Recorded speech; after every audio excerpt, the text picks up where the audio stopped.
Hey everyone, my name is Mikhail. First I'd like to say I'm really happy to be here right now. As someone who's in the student movement, I think it's really important to build strong links with other struggles and other sectors and other people who are in struggle. That's the only way we're going to defeat not only the attacks that we're facing, whether it's in our communities or in our schools or at the job, but it's how we're going to defeat this police state that's growing. It's by unifying our movements. And so I'm really happy to be here and be a part of that process. I just want to talk a little bit about some of the experiences of surveillance and repression that we've had in the student movement. As probably a lot of folks already know, the student movement has been going on for about 3.5 years in California. And for those campuses that are really mobilized, like UC Berkeley, they've had to deal with dozens of people getting arrested.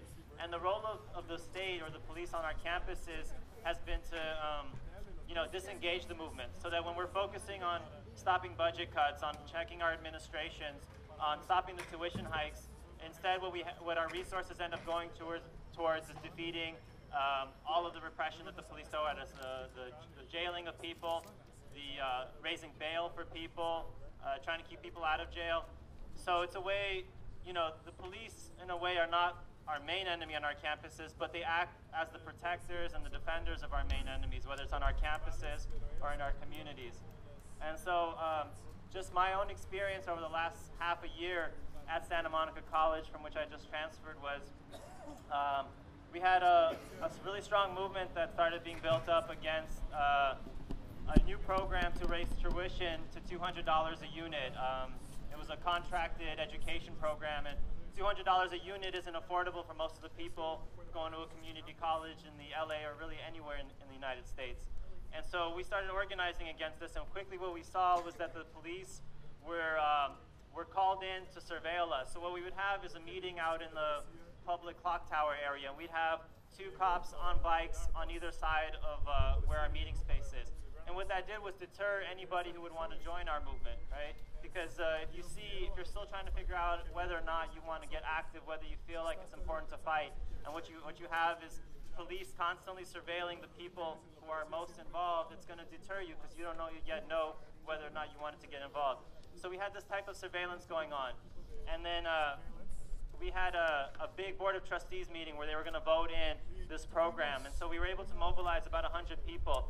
And through the Southern California Education Organizing Coalition, we were able to get students from across Los Angeles County to come, everyone from UCLA out to Pasadena and Glendale. LACC? Yeah, that's right, they were there too.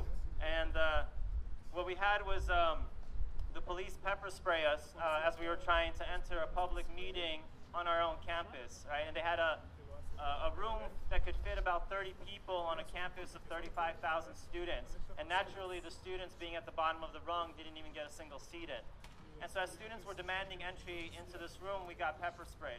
So, that sent 2 people to the hospital. A child got pepper sprayed. A mother thought this was a public meeting and thought, naturally that she should bring her child so that she can get exposed early on to what society is about. And instead, she got exposed to what society is about. So we got pepper sprayed. The surveillance continued. On May Day, we had planned to occupy and camp out on the main quad area. And so what happened was the administration called in the police to place manure. To place manure on the lawn so that we couldn't camp out there, but we did it anyways. And then most recently, just to show you how selective surveillance and repression is that this semester when we started organizing, the head of the student affairs, Vice President Mike Izimoto, was called in with some police to come and tell us we can't meet in a classroom. Of course we say, well, there's students in every classroom, why don't you go check them out first? But that's besides the point. Well, next week, again, we were meeting in a classroom because we thought this was bullshit. And they decided to come in and they took all of our IDs, right? So the same Mike Izimoto came in to bust us. That same week was in the meeting room of Mecha, who also supports us, but they were a club that's not as active, let's say, in the budget cuts. Well, he was coming in to do a presentation in their club that was meeting without a permit in that room. So for us, we get police and we get badgered. And so what happened is they took our IDs, they took our names down, and so now this is probably in this fusion center, right? Because this is what it's working towards, is to collect information of political opposition that's happening across the country and put it together from whether it's happening on LAPD or in your community or in your school. So once again, I'd like to say it's really important that we continue building links between movements, and this is what it's about, is, you know, we have a crisis in the society and there's increased resistance going on.